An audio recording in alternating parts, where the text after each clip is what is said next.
हम कई भूतिया कहानियां सुन चुके हैं। इनमें से कुछ सच में भूतिया होती हैं और कुछ ऐसी जो कई सालों से खाली होने की वजह से इतनी डरावनी लगती हैं जहां कोई जाना नहीं चाहता। और ऐसा माना जाता है कि जो लोग ऐसी जगहों पर जाते हैं वो कभी लौटकर नहीं आते। ऐसी कई जगहों की गहराई तक जाने के लिए कई विशेषज्ञों ने खोज की, जिनमें कई विशेषज्ञ खोज के दौरान ऐसे गायब हुए जिसे समझ पाना इंसान के लिए नामुमकिन था। आज की कहानी एक ऐसे ही गांव की है जिसे मुर्दों का गांव भी कहा जाता है। ये जगह रामपुर के एक सुनसान इलाके में स्थित है। ये एक ऐसी जगह है जहां सिर्फ मरे हुए लोग रहते हैं। इस जगह पर 3 पहाड़ हैं और अनगिनत झोपड़ियां जो पहाड़ के पत्थरों से बनाई गई हैं। हालांकि ये गांव बेहद सुंदर है, पर कोई भी यहां जाने की हिम्मत नहीं रखता, क्योंकि इसका नाम ही मुर्दों का गांव है, जहां सिर्फ मृत शरीरों का वास है। ऐसा माना जाता है कि यहाँ रहने वाले लोग अपने परिजनों के मृत शरीर को इन झोपड़ियों में रखते थे। ये गांव 3 पर्वतों के बीच स्थित है। यहाँ तक पहुंचना काफी मुश्किल है। यहाँ की एक अजीब बात ये भी है कि यहाँ कई ऐसे घर हैं जिनमें सुरंगनुमा रास्ते बने हैं। यहाँ के घरों की हर मंजिल पर मृत शरीर को दफनाया गया है। इस गांव के ज्यादातर लोग ये मानते हैं कि 18वीं शताब्दी में जो लोग यहाँ रहते थे वो अपने बीमार परिवार के लोगों को इन घरों में रखते थे। उन्हें समय समय पर खाना और उनकी जरूरत की चीजें मिल जाती थी, पर उनके साथ एक शर्त भी थी कि बीमार इंसान अपने मरने तक घर के बाहर नहीं जा सकता था। यहाँ के स्थानीय लोगों की विचारधारा इस गांव को लेकर काफी अलग अलग है। उनका मानना है कि जो लोग इन घरों में एक बार चला जाता है वो वापस नहीं आते। इसी वजह से यहाँ पर्यटक नहीं आते। दूसरा कारण मौसम यहाँ ऐसी भीषण परिस्थिति पैदा करता है कि यहाँ पहुंचना बहुत ही मुश्किल हो जाता है। नमस्कार, माइटॉन चैनल में आपका एक बार फिर स्वागत है। एक कहानी ऐसी भी, एपिसोड 259। वाह क्या गांव है। मैंने इतना खूबसूरत गांव पहले कभी नहीं देखा। राम ने ये कहा और फिर उस गांव की खूबसूरती को निहारने लगा कि तभी उनके पास आते हुए एक करीब 16 या 17 साल के लड़के ने कहा, भैया ये गांव जितना खूबसूरत है उतना ही खतरनाक भी है। ये सुनते ही राम के मन में इस गांव को जानने की उत्सुकता और भी बढ़ गई थी। उस लड़के की तरफ देखते हुए राम ने एक बार फिर पूछा, खतरनाक भाई वो क्यों? इससे पहले कि वो लड़का कुछ बोल पाता, गांव के एक आदमी ने उसे बुलाते हुए कहा, अरे ओ राजन बा, जरा इधर आना। आया काका। ये कहकर वो लड़का उस तरफ चला गया। वो 4 लोगों का ग्रुप था, राम, सुमित, प्रिया और मोहिनी, और वो 3 पहाड़ियों के बीच बसे रामपुर गांव में खड़े थे। 3 पहाड़ियों के बीच बसे इस गांव की खूबसूरती पूरी दुनिया में प्रसिद्ध थी। ये लोग छोटी डॉक्यूमेंट्री फिल्म बनाते थे और उसी वजह से वो उस गांव में आए थे। हाँ यार राम, ये गांव तो सच में बहुत खूबसूरत है। मैं तो जैसे यहाँ आकर इसकी खूबसूरती में खो गई हूँ। प्रिया ने भी ये कहा और फिर अपने हाथों को गोल गोल घुमाती हुई इधर उधर देखने लगी। ये एक हरा भरा चारों तरफ बाग बगीचों से ढका हुआ, नदियों और झरनों के बीच प्रकृति की गोद में पहाड़ों पर बसा एक गांव था। वहां पक्षियों का शोर भी एक मधुर संगीत में सुनाई दे रहा था, लेकिन वहां पहुंचना बहुत मुश्किल कार्य था। वहां पहुंचने के लिए पहाड़ों पर चढ़कर जाना पड़ता था। क्योंकि ये जमीन से 3 किलोमीटर की ऊंचाई पर बसा था। कहते हैं ये दुनिया के सबसे खूबसूरत गांव में से एक था। लेकिन वो कहते हैं ना, जो चीज जितनी खूबसूरत होती है उसे नजर भी उतनी जल्दी ही लगती है। ऐसा ही कुछ इस गांव के साथ भी हुआ था। उस लड़के ने, जिसका नाम राजन था, दोबारा उन लोगों के पास आते हुए कहा, भैया चलिए हम आपको ये गांव दिखाते हैं। हाँ चलो दिखाओ जल्दी से, हम तो कब से गांव देखने के लिए बेचैन हैं, ताकि जल्दी से जल्दी अपनी डॉक्यूमेंट्री की शूटिंग शुरू कर सकें। सुमित ने ये कहा और अपना कैमरा लेकर उस लड़के के पीछे चलने लगा। उसके साथ ही बाकी सभी अपने अपने सामान और बैग के साथ राजन के पीछे चल दिए। वो अभी कुछ देर पहले ही चढ़ाई करके एक पहाड़ी पर आए थे। राजन उन लोगों को लेकर पूरा गांव दिखाने लगा। जब भी बाहर से कोई उस गांव में आता था तो राजन एक गाइड की तरह उन्हें पूरा गांव घुमाता था। राजन ने उन्हें गांव के सारे बाग बगीचे, नदियां, झरने सब दिखा दिए। साथ ही उन लोगों ने ये भी डिसाइड कर लिया था कि वो कौन से सीन को कौन कौन सी जगह पर शूट करेंगे। पूरा गांव घुमाने के बाद राजन उन्हें गांव के लास्ट बने इको पॉइंट पर ले गया, जहां से ठीक सामने देखने पर वही गांव दिखाई देता था जिसे लोग मुर्दों का गांव कहते थे। इस पहाड़ी से वो गांव काफी सुंदर दिख रहा था। छोटी छोटी झोपड़ियों की तरह बने वो घर काफी अच्छे दिख रहे थे। अभी वो चारों उस तरफ देखकर कुछ पूछते कि तभी राजन ने उसी तरफ उंगली का इशारा करते हुए कहा, भैया वो सामने जो गांव दिख रहा है ना, इसे मुर्दों का गांव कहते हैं। इस गांव के कई किस्से और कहानियां हैं।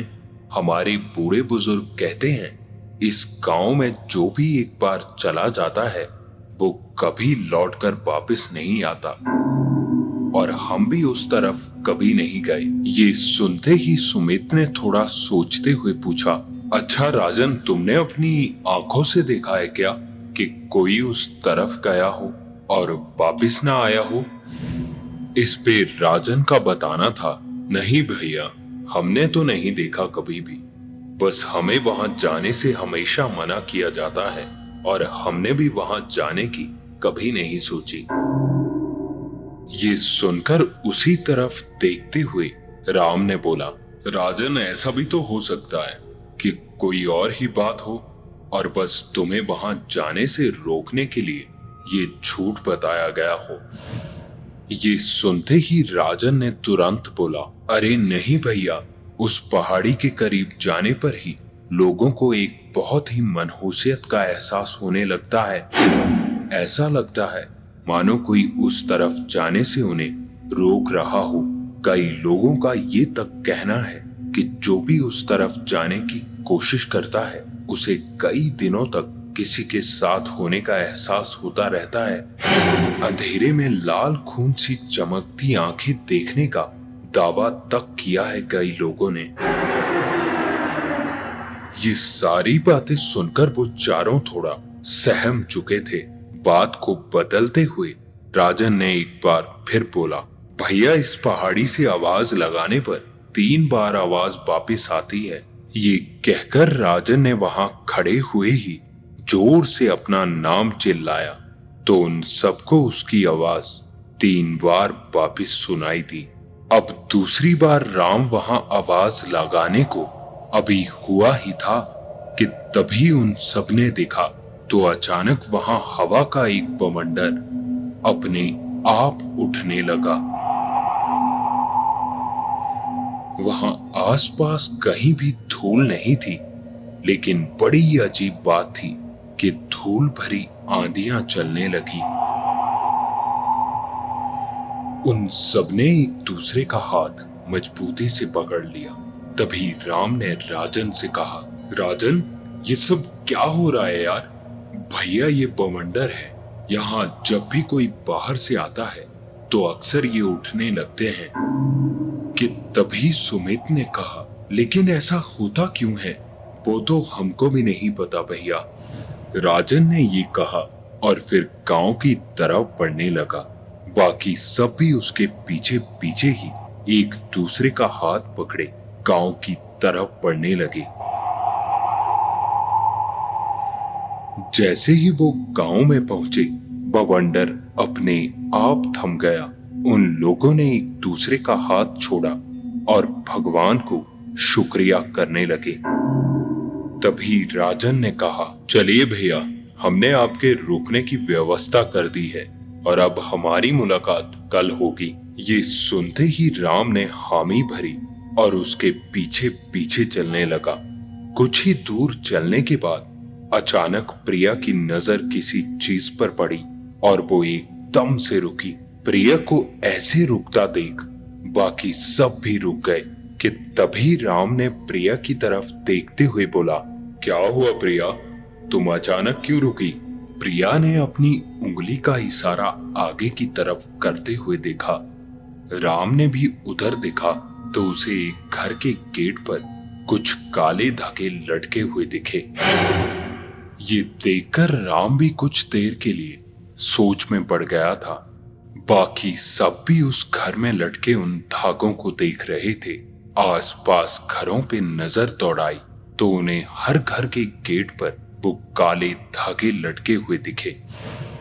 ये देखकर राम ने राजन की तरफ देखा और बोला, ये गांव में हर गेट पर काले धागे क्यों बांधे हुए हैं? इस पे राजन का बताना था, भैया ये नजर के काले टीके की तरह है, इसे लगाने से गांव में नजर नहीं लगती। इतने में राजन की तरफ देखते हुए सुमित ने भी पूछा, फिर भी कोई कारण तो होगा, अपने गेट पर ऐसे काले धागे कौन लगाएगा भला? वो क्या है ना भैया, हम ज्यादा तो नहीं जानते, बस गांव वालों का ऐसा मानना है कि ये धागे लगाने से भूत प्रेत घरों में नहीं आते।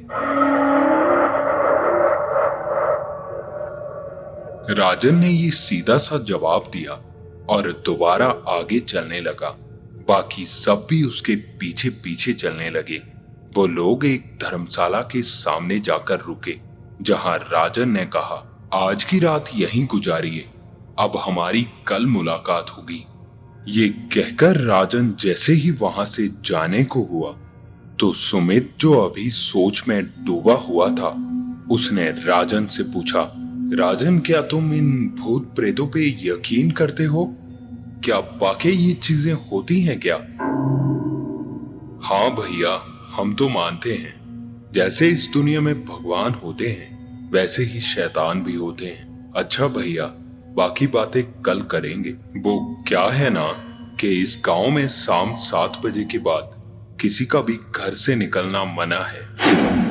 ये कहकर राजन वहां से चला गया और वो सारे लोग अपना बैग उठाए धर्मशाला के अंदर चले गए।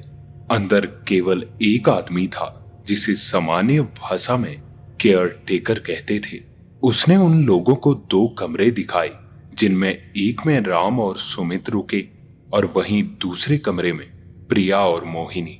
जाते जाते केयर टेकर का बताना था कि वो रात में किसी भी हालत में अपने कमरे से बाहर ना निकले, उनका खाना उनके कमरे में ही आ जाएगा। ये सारी बातें सुनकर उन चारों को कुछ समझ नहीं आ रहा था कि आखिर ऐसा है क्या इस गांव में जो हर कोई उन्हें ऐसा कह रहा है।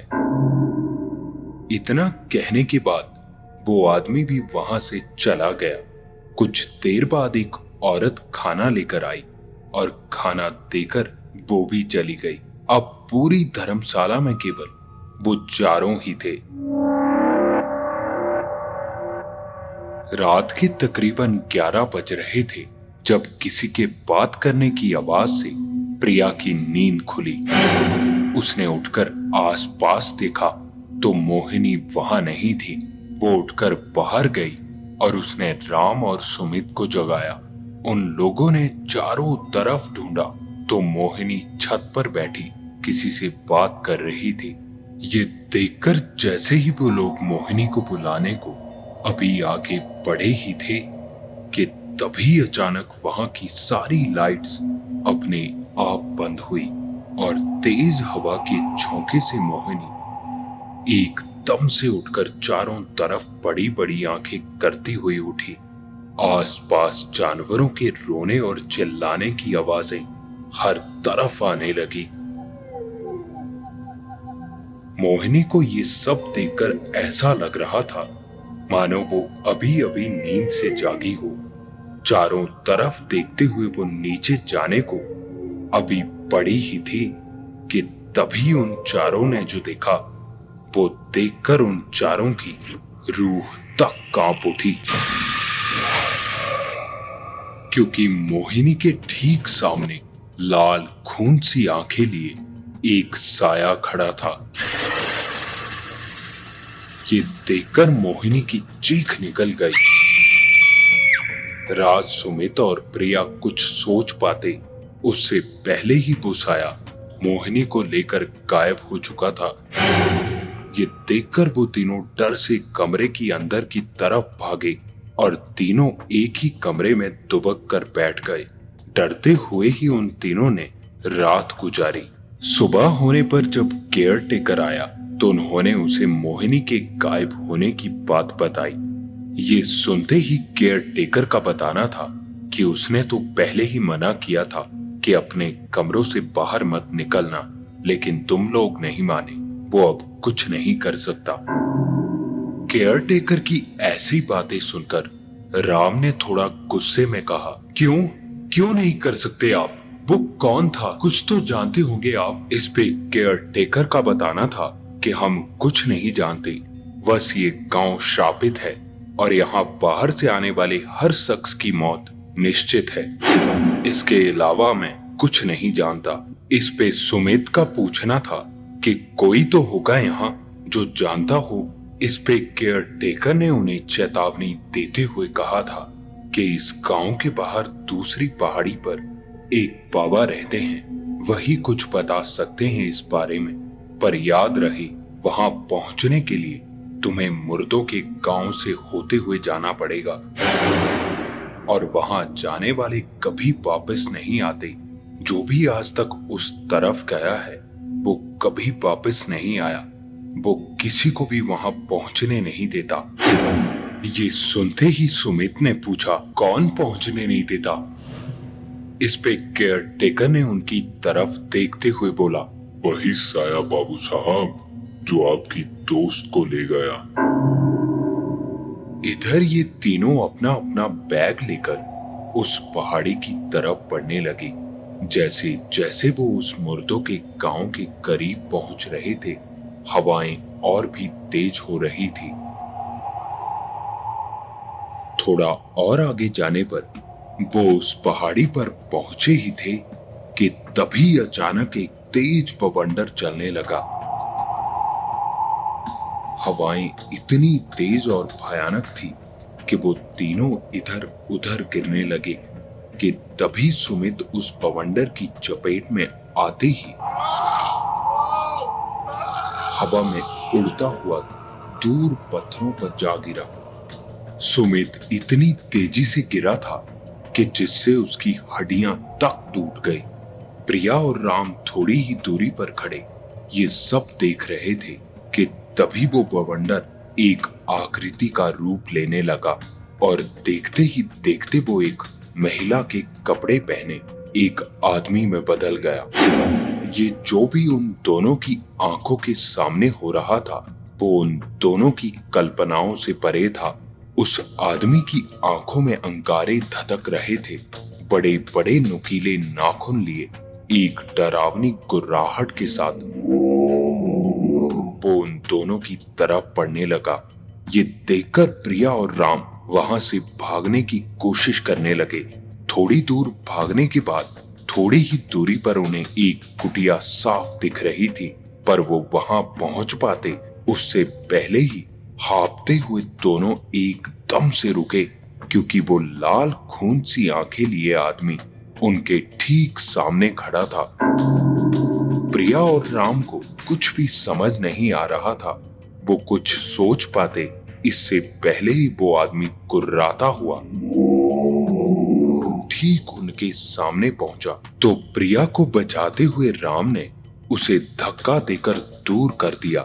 राम भी अभी भाग पाता कि उससे पहले ही उस आदमी ने अपने नुकीले नाखूनों वाला हाथ राम के आर पार कर दिया।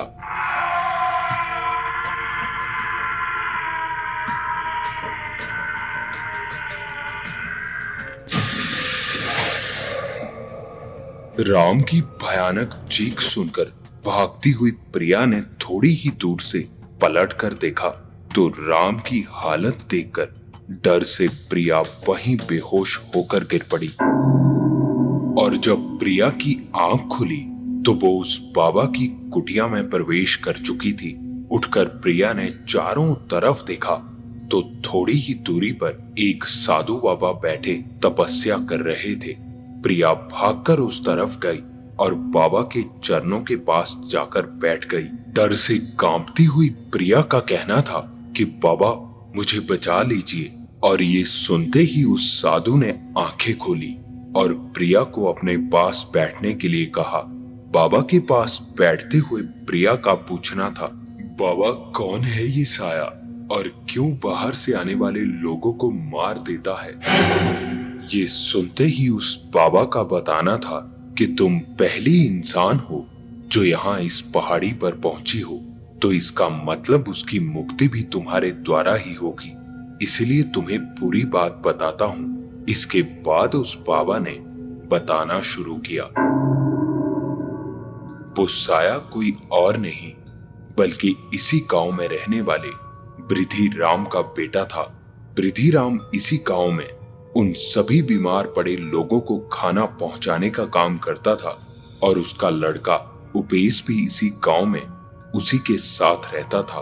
वो जन्म से ही नपुंसक पैदा हुआ था, लेकिन उसमें बहुत बड़ी शक्ति थी। उसके मुंह की कही कोई भी बात कभी झूठी साबित नहीं होती थी। वो जो भी बोलता था सब सच हो जाता था। गांव में कभी भी कोई उसका मजाक नहीं उड़ाता था। लेकिन एक बार कुछ व्यापारियों के साथ उनके बच्चे भी यहाँ आए हुए थे और वो सब बृद्धि राम के घर पर ही रुके थे। उनमें एक लड़की थी जिसका नाम दीपाली था। उसी लड़की से बृद्धि राम के बेटे उपेश को प्रेम हो गया था। पहले तो वो लड़की उपेश से अच्छे से बात करती रही, लेकिन एक दिन जब उस लड़की को उपेश की सच्चाई का पता चला तो उसने अपने दोस्तों के साथ मिलकर उपेश का काफी मजाक बनाया। उस लड़की की इन सभी बातों को उपेश सहन नहीं कर सका और उसने फांसी लगाकर अपनी जान दे दी। और मरते हुए उपेश के आखिरी बोल थे कि इस गांव में जो भी बाहरी व्यक्ति आएगा वो मर जाएगा। उसी दिन से उपेश की आत्मा इस गांव में भटक रही है। जब भी कोई बाहर से यहाँ आता है वो कभी वापस नहीं जाता। ये सारी बातें सुन रही प्रिया ने ये सुनकर बाबा से पूछा था कि उसकी मुक्ति के लिए मुझे क्या करना होगा। तो इस पे बाबा का बताना था कि तुम्हें उसे एहसास दिलाना होगा कि तुम उससे प्रेम करती हो और वो नपुंसक नहीं है। अगर तुम्हारी बातों पर उसने यकीन कर लिया तो उसकी आत्मा मुक्त हो जाएगी। लेकिन उसे जरा सा भी तुम पर शक हुआ कि तुम झूठ बोल रही हो तो वो तुम्हें भी मार देगा, इसलिए संभल कर रहना। तुम उसे प्रेम से उसके नाम से पुकारना। प्रिया ने ये सारी बातें सुनी और हामी भरते हुए कुटिया से बाहर आ गई। कुटिया से बाहर थोड़ी ही दूरी पर प्रिया ने उपेश का नाम पुकारा और अपना नाम सुनकर कुछ ही पलों में एक भयानक बवंडर के रूप में वो साया प्रिया के सामने खड़ा था। कुछ पलों के लिए प्रिया उसकी लाल आंखों को देखकर डर से कांप चुकी थी, लेकिन खुद को संभालते हुए प्रिया का कहना था कि उपेश मैं तुमसे बहुत प्रेम करती हूँ, क्या तुम मेरे जीवन साथी बनोगे? वो साया अपनी भयानक आंखों से प्रिया को बड़े गौर से देख रहा था और प्रिया की आंखों को पढ़ने की कोशिश कर रहा था। जहां उसे प्रिया की हर बात में सच्चाई दिख रही थी और भयानक गुर्राहट की आवाज अब रोने की सिसकियों में बदलने लगी थी। तभी प्रिया ने एक बार फिर कहा, मैं सच बोल रही हूं उपेश। अगर तुम्हें मेरी बातों पर यकीन नहीं है तो तुम सबकी तरह मुझे भी मार दो। प्रिया का इतना कहना भर था और कुछ ही पलों में वो साया धीरे धीरे वहां से गायब हो गया। उसे मुक्ति मिल चुकी थी। जिस प्रेम की तलाश उपेश को इतने बरसों से थी, वो उसे प्रिया से मिल चुका था और उसकी बरसों की अधूरी इच्छा अब पूरी हो गई। आज इस बात को कई साल हो चुके हैं, पर आज भी प्रिया को अपने आसपास किसी के होने का एहसास